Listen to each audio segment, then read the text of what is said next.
Welcome to Naked Heart Revolution, a micro podcast for couples ready to deepen intimacy, spark sensual connection, and rediscover playful confidence in themselves and their love relationship.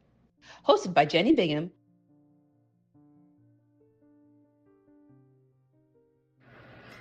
Your relationship, it's a strategy game. It's something where you have to figure out what's going to work best or not. It's a sense of survival, and it's a play of endurance. It's a play of joy, fascination, creativity, dominance, submission. The busy, loud traffic in our lives approach with caution, so then we'll be able to navigate it with better precision. That is why we all need someone who is in our lives, the one who is meant to be with us. In this video with Robert Ndoping, business strategist, don't be fooled. Strategy, it's not only for corporations, organizations, non-for-profit, small businesses, entrepreneurs. Strategy is also required for the family, for the couples who really wants to make things spicier, more energetic, flow better. One of the points that he brings up is non-for-profits are able to work so far, yet they don't have always the resources, financial, manpower, understanding concepts. They're all different aspects of a relationship. When you get the chance to really understand what do we need, what do we want, what do we desire, what is missing, what is new, that's when you're able to create, well, a more engaging relationship. So there's more tips on this that I have in my programs. But for now, let's see on a business standpoint, how does it work with Robert's guidance for those of organizations who want to advance? Okay. So tell me about your business, Robert. So just give you an idea about my business. I'm in a mission to be able to boost non-for-profits, enable them attain the goal, the mission that they've set for themselves, with less stress, build teams for non-for-profits. It's always been a passion for me. I was within leadership for non-for-profit for several years. Started my career within international development, so worked within an arm of the UN in Europe. That's where I mostly grew up and did a lot of my studies. And over those years, within the Danish Refugee Council, supported quite a couple of countries across the world, from Denmark. Moved to Canada. Research is one of my background. Did a lot of research and then moved into leadership of non-for-profit. So being within a leadership role for non-for-profit for several years, worked within collaboration and just trying to build non-for-profit, because that's an area where, one, they depend a lot of funding, but two, while most of the coaches focus on the big businesses, the CEOs, it's so easily forgotten because, one, they don't have that much money. And so since I've been within that industry, I'm a professional, I'm a strategy coach. That's what I was trained as. I do one-on-one, I do group coaching, I do keynote speaking. I do a lot of trainings in efficiency, running non-for-profits, fiduciary duties, a lot of those pieces where let's say somebody might, having their business and then they just run a non-for-profit by the side and say, it's a non-profit, they're doing good, but there's a lot of things that you need to beef up, making efficiency. You have very lofty missions, values, and goals, but how do you tie staff efficiency to all of that? So that's a bigger piece that I do. And I also work with entrepreneurs one-on-one. I enjoy people who have those ideas and I want to build this. I enjoy that, but sometimes you might do that and overwork yourself. So I try to be able to help you build the systems, build a team to be able to help you stay back while the business can grow and attain those goals. So those are the two sets of people, small to medium-sized entrepreneurs and non-for-profits, that I really focus on, because that's my mission, that's my expertise, that's my training, and a lot of the strategy, the MBA mini I did, a lot of that has mostly been geared towards that. I also have a background in change management. most industries and companies go through significant changes which can lead to loss of money, loss of profit. So I manage change a lot within project management, project managers within a company to be able to balance change and align staff with some of the changes that might come with growth.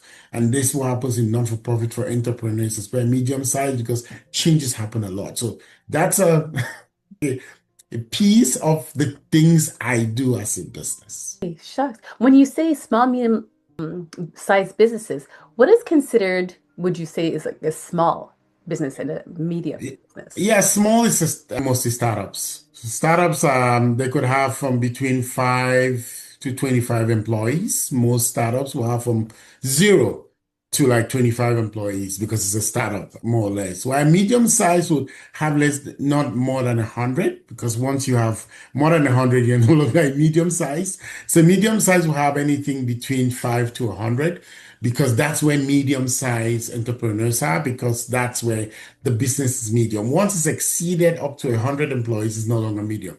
That's above a medium size. I deal with those, but on a special circumstance. Like I said, I'm also trained in change management. I can come on the special project when you're managing change and a lot of those pieces to be able to align change within the industry, but those are special projects I do. A lot of my work is grounded within small to medium because I deal with startups. I deal with, people that are growing as an entrepreneur in business. And then I deal a lot with nonprofit, no matter the size, because nonprofits, they have a different direction and scenario which they work with. So no matter the size, just depends on the need. And each time I say, I just look for who needs me to provide an impact. That's always my mission. Nice, nice. And would you say there's more men or more women, or are they couples or just business partners that are in these heads of businesses? Well, I would say right now, I've been in business now for 4 years, not for a very long time, because like I said, I was doing business on the side because I had a leadership role on a non-for-profit. Current now, I'm also board chair in a couple of non-profit just because it's part of what I do as a passion. So I was doing business on the side, but I fully really got into really investing in this 4 years ago. And for the past 4 years, when it comes to a lot of what I used to deal with, for the entrepreneurial side, I see a lot of men. But I could say over the last 2 years, I've really dealt with a lot of couples and a lot of women, which is very, I'm very marveled at it. I'm really happy by the number of entrepreneurs that are women right now, and the number of women that are coming up with ideas, especially for startups. Non-for-profit, I've dealt a lot with women for significant portion of it. Yes, I've dealt with some men, but a lot of non-profits that I've dealt with have been led by women. So I could say it's been 50-50 for non-profit. It's not the men leading.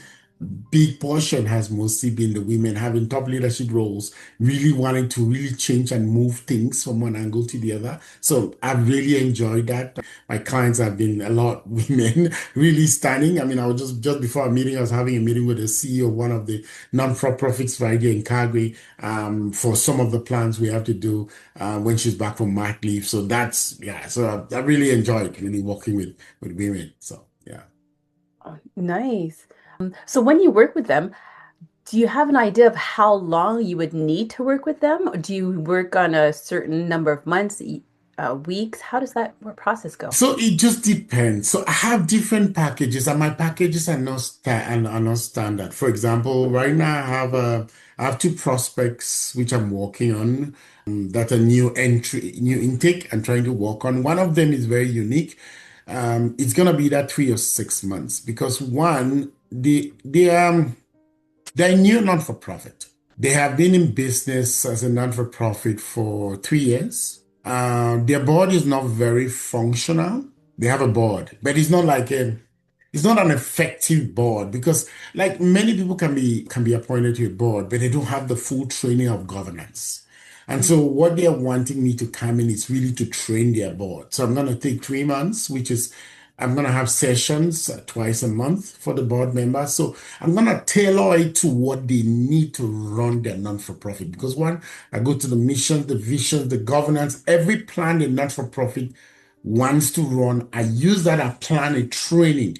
And then on top of that, after 3 months, I will have one-on-one coaching with the CEO and the board chair, which means one, that just to align a lot of what we've trained in the group meetings for them to be able to rule. Then I can step back. There are cases where I just have a one-off training, which is that just what we need. We just need this specific training because the board already has this or that, and I can build that training and then I can give them an invoice just based on that specific need.